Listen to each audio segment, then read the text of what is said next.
ഇന്ന് ഓഗസ്റ്റ് 5-ാം തീയതി. സോ ഇന്നത്തെ കുറിച്ച് major scientific and historical events നമുക്ക് നോക്കാം.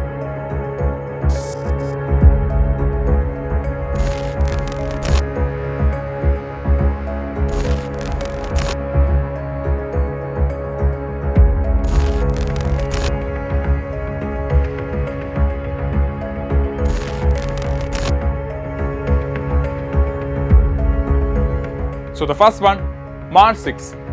1973 ഓഗസ്റ്റ് 5-ാം തീയതിയാണ് USSR ഒരു പ്രോട്ടോൺ SL-12D1E ബൂസ്റ്ററിൽ മാർച്ച് 6 വിക്ഷേപിച്ചത്. 1973 ജൂലൈ ഓഗസ്റ്റ് മാസങ്ങളിൽ വിക്ഷേപിച്ച 4, 5, 6, 7 എന്നീ നിരവധി സോവിയറ്റ് ചൊവ്വ പേടകങ്ങളിൽ ഒന്നായിരുന്നു ഇത്. മാർച്ച് 6 ക്രാഫ്റ്റിൽ ഒരു ഫ്ലൈ ബൈ ബസും ഒരു ഡീസന്റ് മൊഡ്യൂളും ഉൾപ്പെടുന്നു. ചൊവ്വയിൽ എത്തിയപ്പോൾ ചൊവ്വയുടെ അറ്റ്മോസ്ഫിയറും സർഫസും പഠിക്കാനുള്ള മിഷനായി മൊഡ്യൂൾ വേർപെട്ടു. Pressure, temperature and water vapour എന്നിവയുടെ വിവരങ്ങൾ റിപ്പോർട്ട് ചെയ്തു. Second one, limited test ban treaty. അന്തരീക്ഷത്തിലും ബഹിരാകാശത്തും വെള്ളത്തിനടിയിലും ന്യൂക്ലിയർ വെപ്പൺ പരീക്ഷണങ്ങൾ അല്ലെങ്കിൽ മറ്റേതെങ്കിലും ആണവ സ്ഫോടനം നിരോധിക്കുന്നതിനായി 1963 ബ്രിട്ടനും അമേരിക്കയും റഷ്യയും മോസ്കോയിൽ ഒരു limited nuclear test ban treaty ഒപ്പുവെച്ചു. അണ്ടർഗ്രൗണ്ട് ന്യൂക്ലിയർ എക്സ്പ്ലോഷൻസ് അവരുടെ സ്വന്തം രാജ്യത്തിന് പുറത്ത് റേഡിയോ ആക്റ്റീവ് അവശിഷ്ടങ്ങൾ ഉണ്ടാകരുത്. അങ്ങനെ ആണവ ശക്തികൾ റേഡിയോ ആക്റ്റീവ് പദാർത്ഥങ്ങളാൽ മനുഷ്യന്റെ പരിസ്ഥിതിയെ മലിനമാക്കുന്നത് അവസാനിപ്പിക്കുക എന്നൊരു പൊതുലക്ഷ്യം പ്രകടമാക്കി ആണ് ഈ ഒരു ഉടമ്പടിയിൽ ഒപ്പുവെച്ചത്. 8 വർഷത്തിലേറെയായി നീണ്ട ചർച്ചകളുടെ ഫലമായിരുന്നു ഇത്. 1963 ഒക്ടോബർ 10-ന് limited nuclear test ban treaty ഉടമ്പടി പ്രാബല്യത്തിൽ വരുന്നതിന് മുമ്പ് മൊത്തം 108 രാജ്യങ്ങൾ ഒപ്പുവെച്ചിരുന്നു. Third one, comet.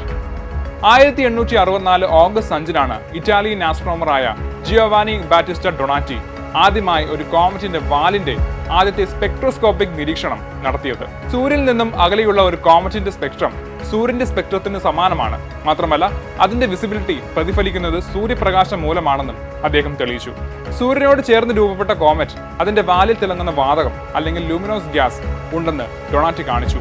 കോമറ്റ്സിന്റെ വാലിൽ നിന്നുള്ള പ്രകാശത്തിന്റെ തുടർച്ചയായ സ്പെക്ട്രത്തിൽ സൂപ്പർ ഇമ്പോസ് ചെയ്തിരിക്കുന്ന 3 അബ്സോർപ്ഷൻ ലൈനുകൾ ഡൊണാറ്റി കണ്ടു. അതിന് അദ്ദേഹം ആൽഫ, ബീറ്റ, ഗാമ എന്ന് പേരിട്ടു.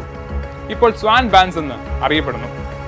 1866 ഇറ്റാലിയൻ പ്രീസ്റ്റും ആസ്ട്രോഫിസിസ്റ്റുമായ പിയാട്രോ ആംഗ്ലോ സെച്ചി വീക്ഷിച്ച ഒരു കോമറ്റ് വാലിലും ഈ ഒരു ബാൻഡുകൾ കാണപ്പെട്ടു. ബ്രിട്ടീഷ് ആസ്ട്രോണമറായ സർ വില്യം ഹഗ്ഗിങ്സ് 1868 ഇത് കാർബണിന്റെ സാന്നിധ്യം മൂലമാണെന്ന് തിരിച്ചറിഞ്ഞു. The fourth one, mariner's 7.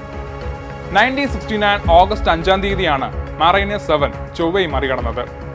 1969 March 27-ന് വിക്ഷേപിച്ച ഇത് ഇപ്പോൾ ചൊവ്വയുടെ ഉപരിതലത്തിൽ നിന്ന് 3430 കിലോമീറ്റർ ഉയരത്തിലാണ്. ഗ്രഹത്തിന്റെ ഉപരിതലത്തിന്റെ 20% ഭാഗത്തായി 22 നിയർ എൻകൗണ്ടർ ഇമേജസ് പേടകം പകർത്തി. ചൊവ്വയുടെയും ചന്ദ്രന്റെയും സർഫസുകൾ വളരെ വ്യത്യസ്തമാണെന്നും മുമ്പത്തെ മാരിനർ 4 ചിത്രങ്ങളിൽ നിന്നും വ്യത്യസ്തമാണെന്നും അവർ കാണിച്ചു.